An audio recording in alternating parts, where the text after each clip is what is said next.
Sip. Assalamualaikum warahmatullahi wabarakatuh. Waalaikumsalam warahmatullahi wabarakatuh. Selamat malam Bapak Ibu semuanya. Malam ini kita akan mendengarkan eh, diseminasi Pemaparan. praktik baik Hmm. budaya positif yang akan disampaikan oleh DPP Angkatan 11 Kota Padang untuk Jumbo SPD. Untuk awalnya Bapak Ibu, mari sama-sama kita bersyukur kepada Allah dan bersolat kepada Nabi besar Muhammad SAW. Yang sama-sama kita muliakan Ibu Yunus SPD sebagai JGP Angkatan 11 yang akan memaparkan uh, tentang pelaksanaan praktek baik yang sudah dilaksanakan di SMK Negeri 8 Padang. Terima kasih Bapak Ibu semua yang sudah bergabung pada malam hari ini. Untuk selanjutnya, waktu dan aktivitas ini kita serahkan sepenuhnya kepada Ibu Jumros SPD. Kepada Ibu kita persilakan. Terima kasih pada Bapak Herman yang telah menjadi host kita hari ini, menjadi moderator hari ini. Dan terima kasih pada Bapak Ibu semuanya yang telah hadir pada acara Zoom meeting kita. Baik, hari ini saya akan memaparkan tentang budaya positif. Kemudian akan dilanjutkan aksi nyata yang telah dilakukan eh, yang ada di SMK Negeri 8 Padang. Izin berbagi layar, menonaktifkan, diaktifkan layarnya.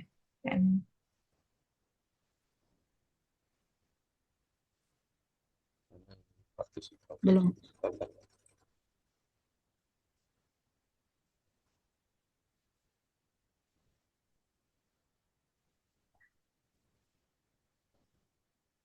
Sekarang Ibu host ya. Oke.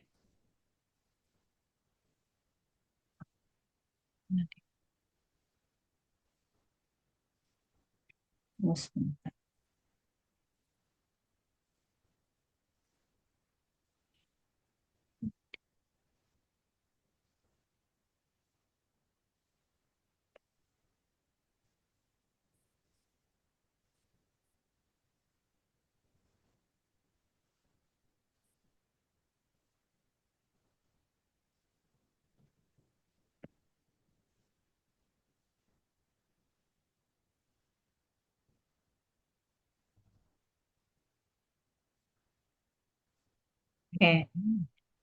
Ada terlihat Bapak Ibu semuanya? Ya, sudah. Ya, baik. Terima kasih.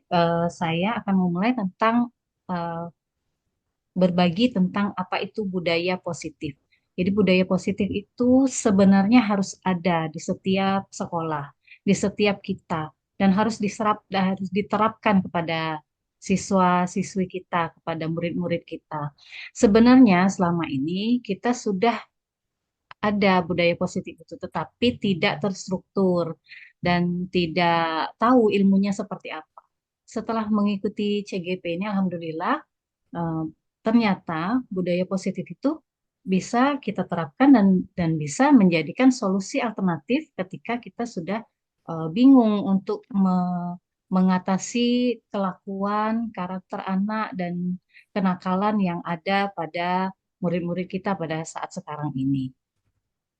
Nah, ini juga bisa dijadikan sebuah penelitian atau kalau sedang mengadakan penelitian tindakan kelas atau ada studi kasus bisa juga dijadikan bahan referensi untuk menjadikan budaya positif ini sebagai materinya. Oke, selanjutnya pengertian budaya positif itu adalah budaya positif adalah lingkungan atau suasana yang diciptakan untuk mendorong perilaku positif, mendukung perkembangan pribadi dan meningkatkan kesejahteraan individu dalam suatu komunitas atau organisasi. Dalam konteks sekolah, budaya positif melibatkan penciptaan lingkungan yang mendukung pembelajaran, menghargai keberagaman, dan memperkuat nilai-nilai seperti rasa hormat, kerjasama, dan tanggung jawab. Artinya, budaya positif ini kalau dapat sudah menjadi karakter yang ada di setiap kita, di setiap murid-murid.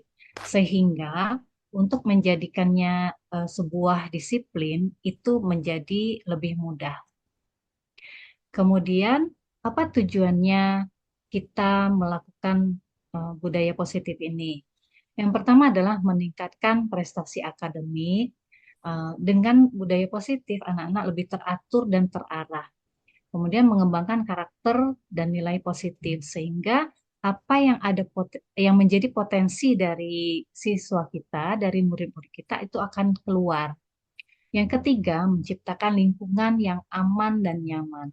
Ketika budaya positif ini sudah kita terapkan, maka tidak akan ada lagi laporan-laporan tentang kenakalan, tentang ke- ketidaknyamanan, dan lain-lain. Yang keempat, tujuannya adalah meningkatkan kesejahteraan emosional dan sosial. Karena emosi ini kalau tidak kita kelola, itu akan membawa kepada suasana yang akan membawa di kelas dan tidak akan nyaman. Kemudian yang kelima, memotivasi dan melibatkan siswa sehingga siswa lebih eh, bersemangat dan bahagia. Yang keenam, mengurangi perilaku negatif. Otomatis setelah kita menerapkan budaya positif ini, maka perilaku negatif akan lebih ditekan. Yang ketujuh, membangun hubungan positif antara guru dan siswa. Sehingga guru dan siswa menjadi lebih akrab dan terjalin suatu kekeluargaan. Yang kedelapan, mendorong inklusivitas dan keberagaman.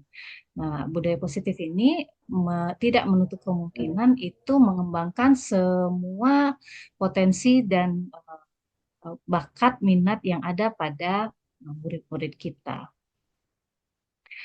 Kemudian apa manfaatnya kita mengembangkan budaya positif ini di sekolah?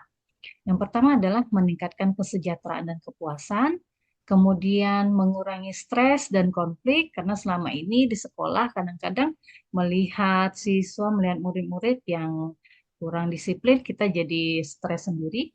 Yang ketiga, meningkatkan prestasi dan produktivitas, kemudian mengembangkan keterampilan sosial dan emosional, meningkatkan rasa kepemilikan dan loyalitas, lalu menciptakan lingkungan yang aman dan inklusif, meningkatkan kreativitas dan inovasi.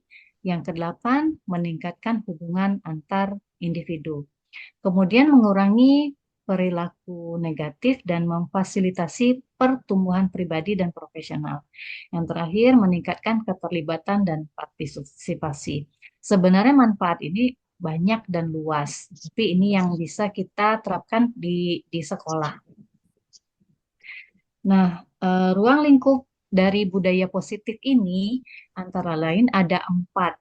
Yang pertama disiplin positif, kemudian keyakinan kelas, kebutuhan dasar manusia, dan segitiga restitusi.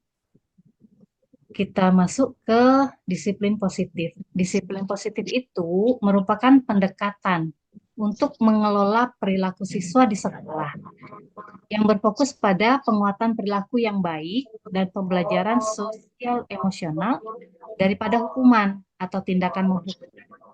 Tujuannya adalah membantu siswa mengembangkan kontrol diri, rasa tanggung jawab, dan pemahaman serta konsekuensi dari tindakan mereka melalui cara-cara yang mendukung, menghormati, dan membangun karakter.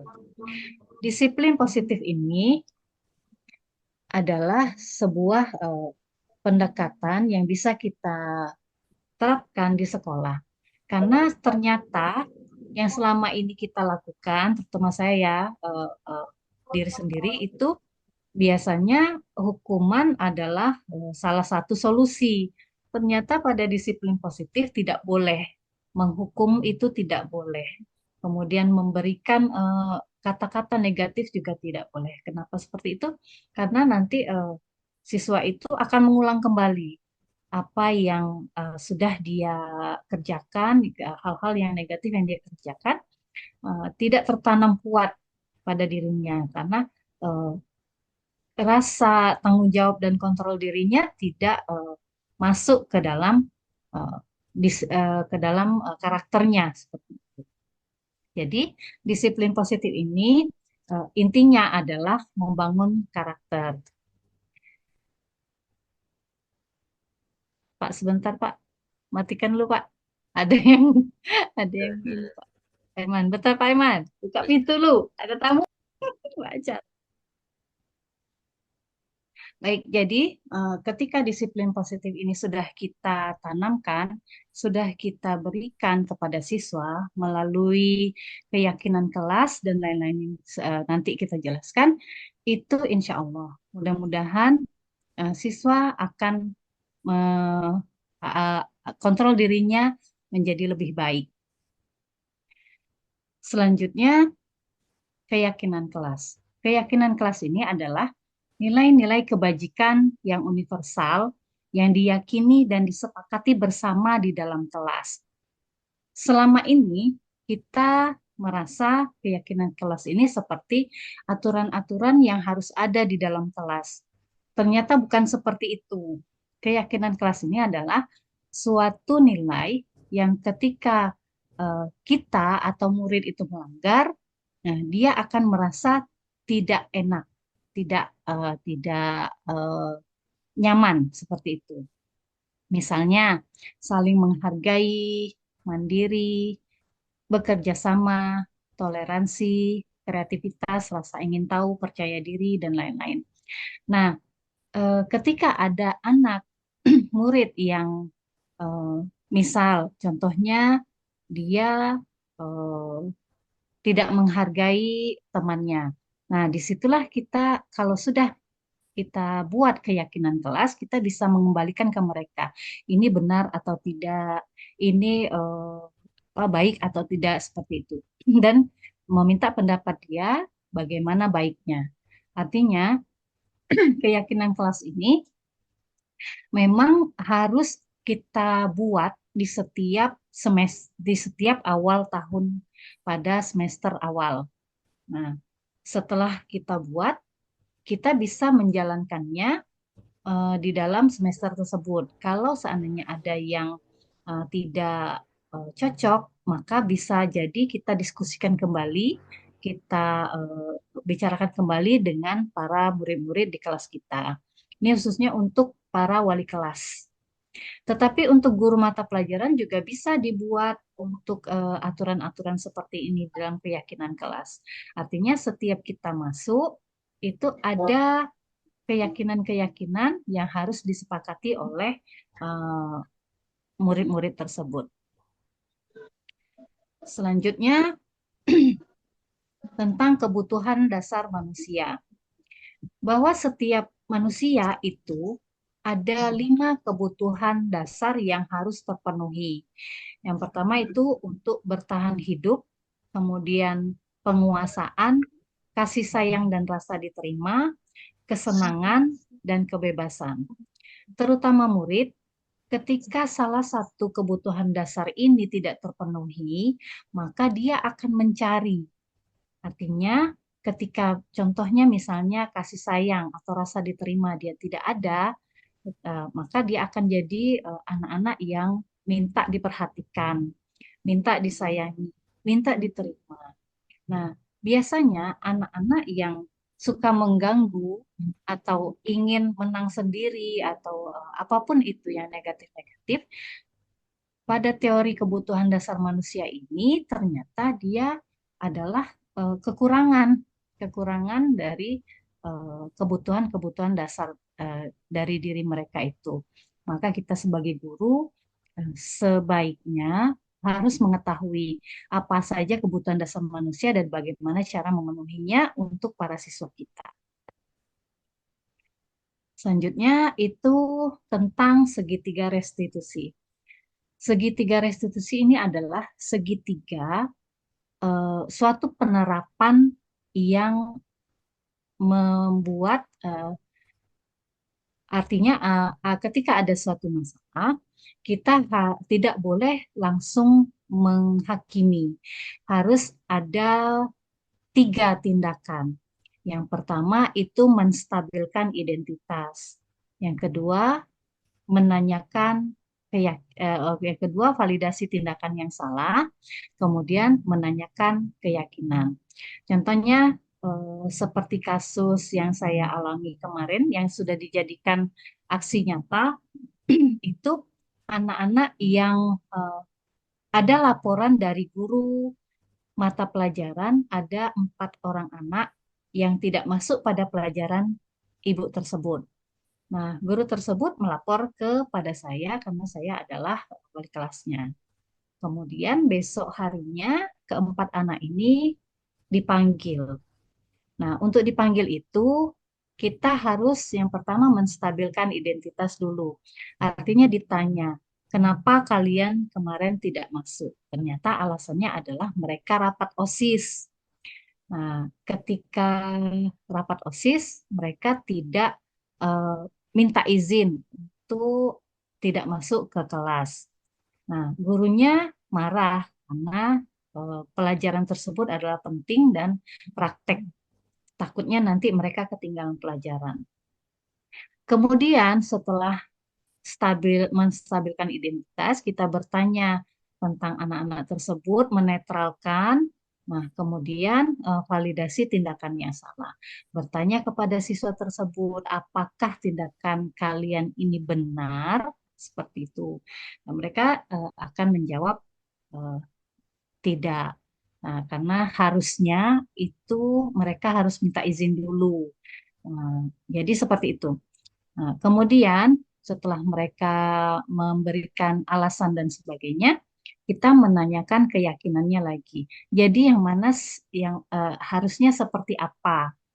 Nah, apa yang harus kalian kerjakan untuk menutupi tindakan kalian yang salah? Gitu. Mereka akhirnya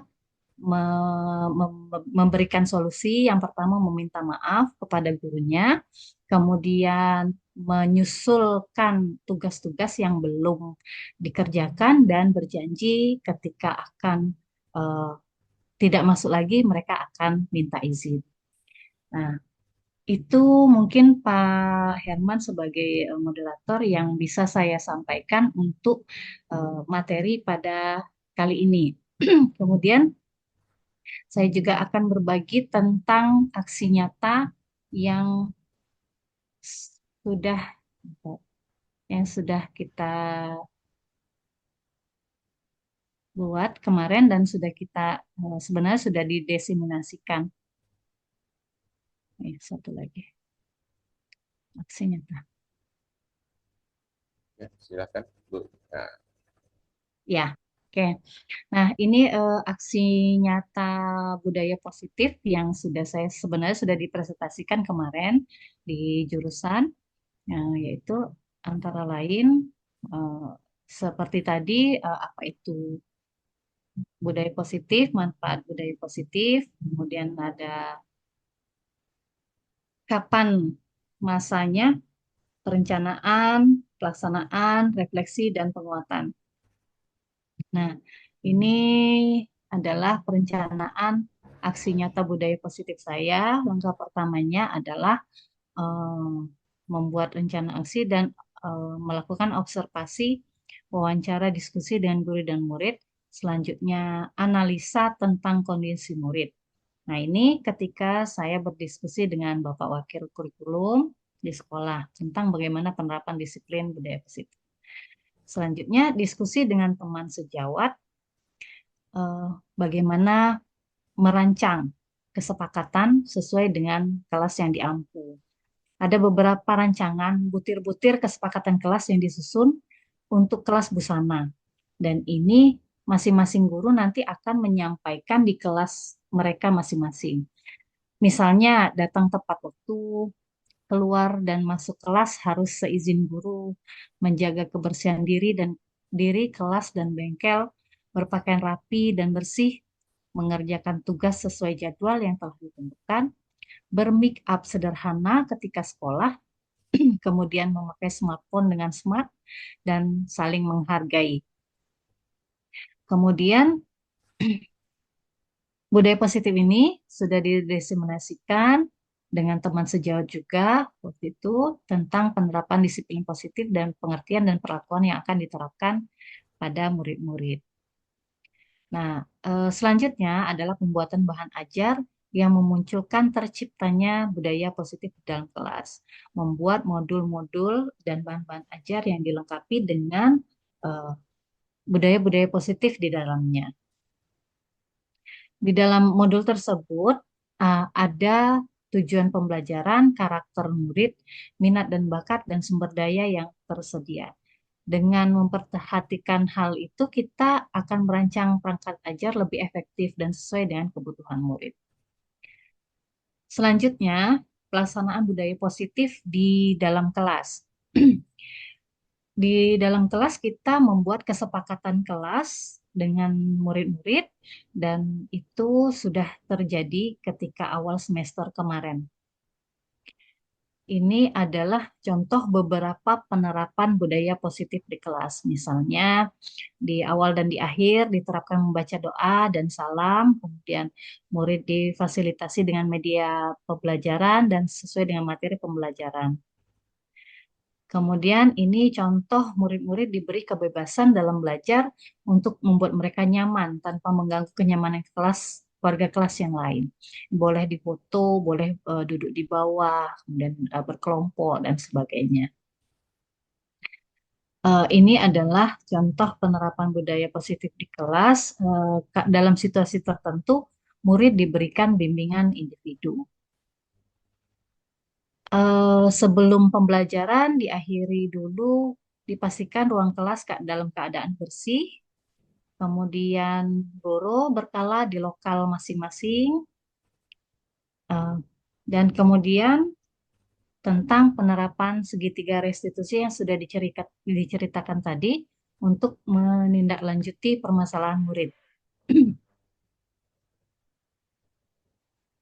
Kemudian penerapan segitiga restitusi ini menggunakan skenario segitiga restitusi. Penerapannya seperti yang sudah diceritakan, mereka itu menemukan solusinya sendiri sampai akhirnya damai seperti itu. Nah, kemudian refleksi pelaksanaan budaya positif itu ketika kita sudah melaksanakan keyakinan kelas itu dilakukan juga refleksi dan evaluasi secara terus-menerus. Apakah ada yang kita perbaiki atau tetap akan melaksanakan kegiatan atau budaya positif yang sudah kita tetapkan, disiplin positif yang sudah kita tetapkan seperti itu. Nah, itu apakah perlu diperbaiki isi kesepakatan kelas tersebut. Kemudian kalau di luar kelas, pembiasaannya adalah masuk pagi-pagi itu eh, membiasakan budaya 5S, senyum, salam, sapa, sopan, dan santun. Kemudian para laki-laki membiasakan sholat berjamaah di musola. Oke, itu yang bisa saya sampaikan. Terima kasih. Ada quote, guru hebat selalu belajar, mau berbagi, dan selalu berkolaborasi. Demikian paparan dari saya. Terima kasih. Saya kembalikan pada Pak Herman. Terima kasih Bu Jumbo atas paparan tentang penerapan budaya positif di Seniman di Kedapan Padang. Selanjutnya kita akan lanjutkan ke sesi tanya jawab. Oke, terima kasih Ibu Jumroh atas pemaparan tentang diseminasi praktek baik budaya positif di SMK Negeri Padang. Selanjutnya kita masuk ke sesi tanya jawab. Untuk pertama mungkin 2 pertanyaan dulu. Mungkin salah satu di antara kita menjadi notulennya. Supaya yang bisa, Pak Doni bisa? Notulennya? Halo, Pak Doni. Boleh, Paman. Oke, sip.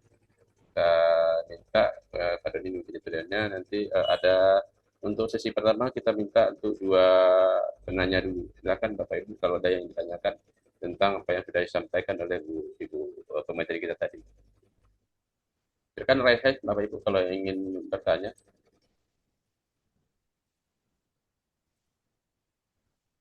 Ada yang guru muda juga boleh. Jadi nanya aja. Jangan takut sama walaupun pamongnya ya. Untuk hari ini ditanya kita sama posisi kita. Kita sama. Nah, kita sama. Iya. Malah berlebih ilmunya mereka. Yang Ya, lain kan tidak mau masuk. silakan kalau Oke, mau. Pak Herman, saya mau Ya, bertanya, Pak Herman, silakan Pak Doni. Langsung catat sendiri ya. Catat sendiri. Ya, sendiri ya. ya silakan Pak Doni. Oke, terima kasih atas kesempatannya. Di sini saya akan bertanya tentang kesepakatan kelas. Kesepakatan kelas ini kapan kita menginformasikannya kepada siswa? Apakah kita pajang di dalam kelas atau di awal pembelajaran atau diprintkan satu-satu kepada siswanya untuk mengetahui kesepakatan kelas yang sudah dibuat oleh kelas tersebut. Mungkin itu saja Pak Herman. Terima kasih. Terima kasih Pak Doni. Jadi pertanyaan pertama, kesepakatan kelas ini bagaimana membentuknya dan kapan? Jadi Pak Doni, ya, mungkin itu juga ya. Ya, kapan dibuat kesepakatannya dan bagaimana mengingatkan kepada siswa bahwa kesepakatan itu ada, bagaimana proses pelaksanaannya nanti. Mungkin itu. Ada yang kedua, kalau kita lanjut dulu untuk pertanyaan dari Pak Doni. Ya, silakan Bu Yusi. Silakan Bu Yusi. Baik, terima kasih kesempatannya. Eh, Bu Jom, saya mau bertanya nih.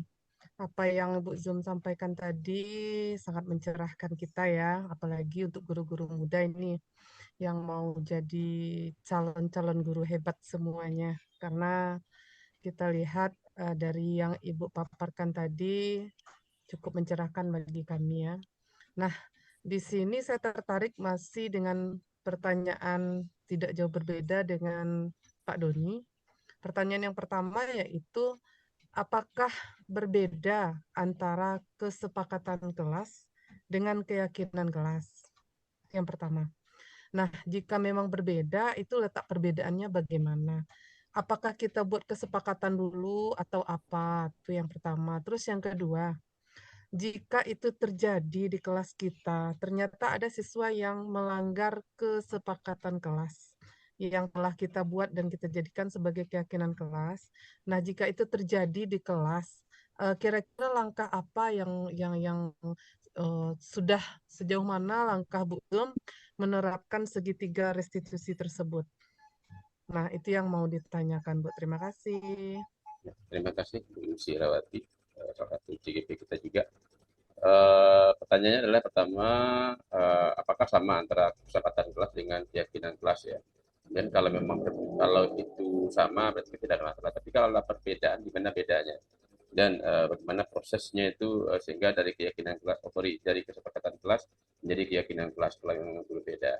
Kemudian pertanyaan keduanya, kalau ada di antara siswa kita yang melanggar kesepakatan atau keyakinan kelas, bagaimana bentuk daripada penanganannya? Seperti itu Bu Yusi ya. Ya, terima kasih. Mungkin silakan Bu Jumroh untuk dua pertanyaan ini dulu. Kalau ada nanti mungkin untuk sesi keduanya. Silakan Bu Jumroh. Baik, terima kasih Pak Herman, Pak Doni, dan Bu Yusi yang sudah memberikan feedback balikan.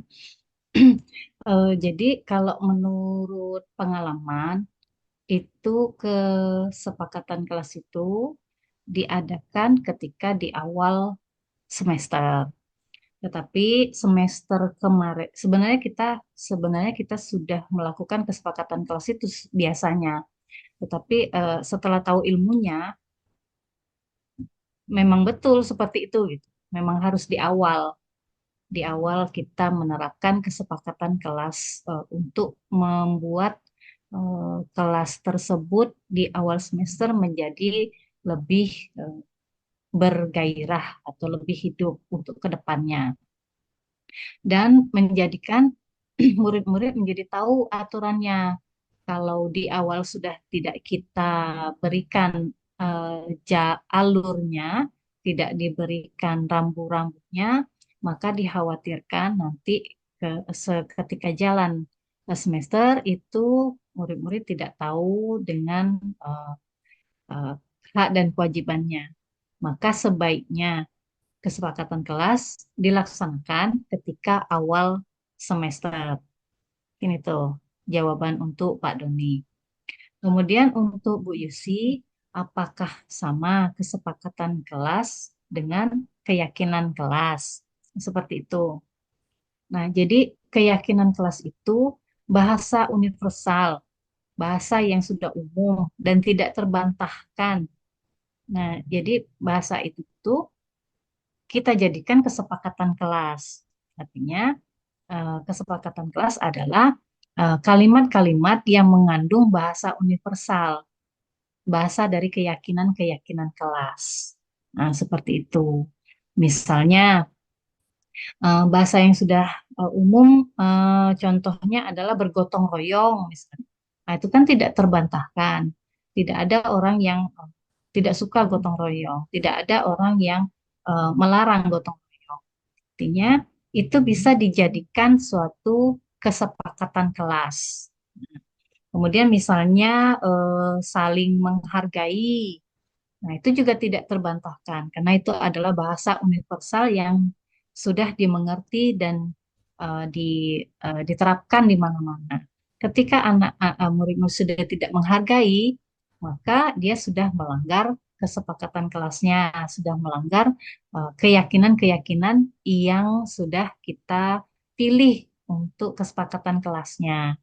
Ini tuh jawabannya. Atau ada lagi dari Pak Herman atau yang lain untuk memberikan jawaban supaya memperkaya jawaban tersebut, dipersilakan. Kembalikan pada Pak Herman. Ya, terima kasih Ibu. Kira-kira Pak Doni dulu ada yang perlu dikonfirmasi dari jawaban Bu Jumro. Pak Doni, Pak Doni, ada yang dikonfirmasi dari jawaban Bu Jumro? Iya, Pak. Ada yang perlu dikonfirmasi dia dengan jawaban Bu Jumro atau dari jawaban Bu Jumro tadi? Cukup, Pak. Mantap. Oke, mantap. Terima kasih. Terjawab. Terima kasih Pak Doni. Kemudian Ibu Yusi, apa ada masih yang kayak ada yang ganjal nggak dari hasil jawaban Bu Jumro? Silakan Bu Yusi ya. Apa yang perlu kita informasi lagi? Iya, Atau mungkin ada terima kasih. pengalaman dari Pak Doni atau Bu Yusi gitu. Bisa kita Iya, berbagikan sekalian. iya, oke. Baik, terima kasih kesempatannya Pak Herman. Tadi di pertanyaan tadi, manakah atau apakah sama antara kesepakatan dengan keyakinan? Mana yang lebih terdahulu yang kita kita sepakati dulu atau kita yakini dulu atau seperti apa? Nah, di sana, Bu. Terus tadi kan mana jika itu terjadi, pastilah yang namanya ketika kita mengajar, tentu pasti ada saja murid-murid kita yang melanggar kesepakatan kelas yang telah kita sepakati. Nah, langkah-langkah atau trik-trik Ibu sejauh ini sudah seperti apa setelah menerapkan Oh, belum segitiga terjawab ya? restitusi? Belum. Oh ya, itu satu lagi Iya, belum, Ibu. iya, Ya, baik. Ya, mm-mm. silakan Ibu Jumro. Kayaknya ada Ya, yang perlu dikonfirmasi lagi. oh iya siap. Jadi terima kasih Bu Yusi. Jadi kesepakatan kelas itu terbentuk dari keyakinan kelas. Artinya yang ada tuh keyakinan kelas dulu. Keyakinan-keyakinan dulu, keyakinan-keyakinan apa gitu. Maunya apa sesuatu. Maunya misalnya dia apa namanya empati, kreatif, percaya diri. Nah, itu baru dijadikan bahasa, dijadikan kalimat untuk kesepakatan kelas. Nah, itu jawabannya. Kemudian contoh eh, untuk ketika murid melanggar, jadi ada pengalaman dulu waktu belum ada ilmunya, waktu belum belum tahu tentang restitusi, belum tahu tentang kesepakatan kelas, itu kan hanya membuat aturan-aturan apa yang harus dikerjakan, apa yang harus dibawa pada murid-murid. Nah, dulu waktu pelajaran saya menggambar desain busana itu eh, saya sudah ngasih di awal itu udah bilang kalian harus membawa dalam pelajaran ini harus membawa 5P dan satu buku gambar. 5P itu pensil, penghapus, penggaris, peruncing, sama pewarna. 5P. Setiap pelajaran. Yang tidak membawa itu nanti kena coret. Kena coret mukanya pakai spidol. Ternyata itu salah. Tidak boleh. Itu hukuman fisik dan tidak ada hubungannya dengan pelajaran. Itu adalah kesalahan saya dulu. Jadi eh, setelah tahu, maka tidak lagi diterapkan hukuman-hukuman seperti itu. Nah, kelas 10 kemarin ada siswa yang tidak bawa. tidak bawa buku gambar malah. Kalau tidak bawa pensil, dia bisa pinjam dengan temannya. Tidak bawa penghapus, bisa dibagi dua. Tapi kalau sudah tidak bawa buku gambar, maka tidak akan bisa berjalan proses belajar kita. Dia diam saja, diam, tidak melapor, tidak merespon. Ternyata setelah didekati, mana buku gambarnya? Tinggal Bunda. Kenapa tidak bilang? Diam aja. Kan gitu. Itu artinya dia sudah melanggar kesepakatan. Sampai akhir pelajaran tidak diapa-apakan dulu. Gitu. Sudah tidak diapa-apakan, setelah temannya pulang dipanggil keduanya. Ditanyalah, diterapkanlah segitiga restitusi walaupun masih belajar-belajar. Ternyata memang setelah ditanya kenapa tidak bawa, lupa. Yang satu lupa, yang satu eh, apa ya, tinggal apa kalau tidak salah. Pokoknya ada dua anaknya. Nah, terus apa efeknya kalau nggak bawa? Ya nggak bisa buat gambar. Jadi kalau nggak bisa buat gambar, gimana? Gimana selanjutnya? Nanti disusulkan. Iya, kalau kalau misalnya bisa, kalau enggak, berarti tanya sama teman ya, iya. Nah, gitu. Tadi sebenarnya mereka sudah mencari solusi sendiri. Beli aja lah yang baru, buku gambarnya. Nah, di situ saya tidak terima karena kalau ketika beli baru dia sudah berjalan 3 kali pertemuan. Kalau beli baru tuh kosong lagi dia, Pak, kosong lagi harus digambar lagi dari awal, makanya tidak diizinkan dia membeli yang baru. Nah, jadi akhirnya terakhir mereka mau minggu depannya membawa, kemudian sudah digambar seperti teman-temannya, jadi sama. Nah, kemudian untuk tidak mengulangi hal-hal tersebut terjadi, itu mulai minggu kemarin itu saya terapkan semua buku gambar selesai dan selesai dikumpul. Jadi semua buku gambar 4 kelas sekarang ada di meja. Ketika belajar kita bawa, sudah belajar kita simpan. Karena untuk menghindari supaya mereka tidak bawa, lupa, tinggal, rusak segala macam. Nah, mungkin itu yang bisa dijawab Bu Yusi tentang eh, ketika kesepakatan kelas itu dilanggar oleh murid. Baik, dikembalikan pada Pak Herman. Terima kasih Ibu Jumroh dan mungkin Bu Lucy. Kalau nanti masih ada, kita cari sesi lain ya. Karena ya mungkin yang perlu nanti kita bahas lagi Bapak Ibu adalah mengenai mana yang lebih dahulu kesepakatan sama keyakinan. Nanti kita mungkin sama-sama menggali lagi Bu Jumroh.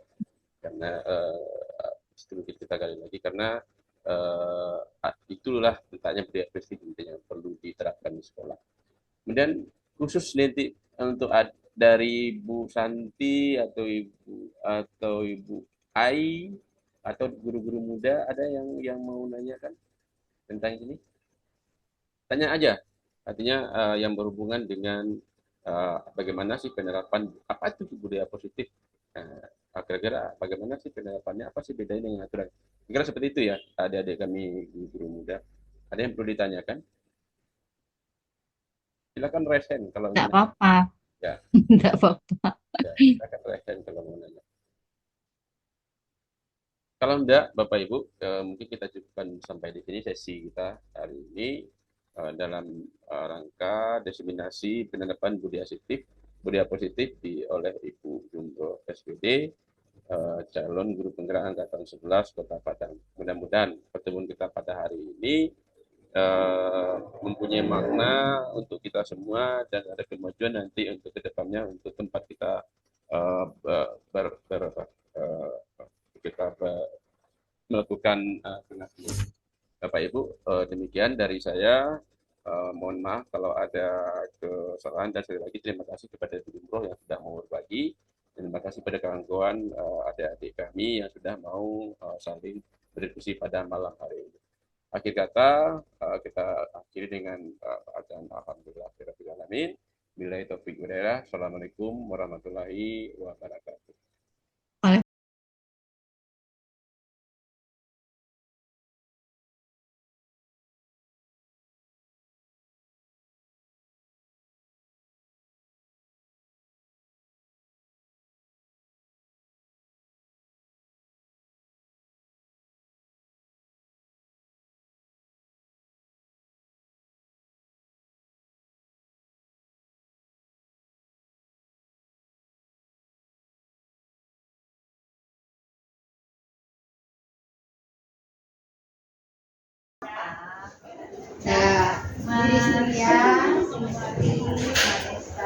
Adiknya lagi sakit sini.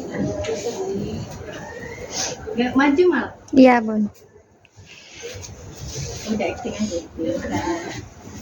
Foto Malik.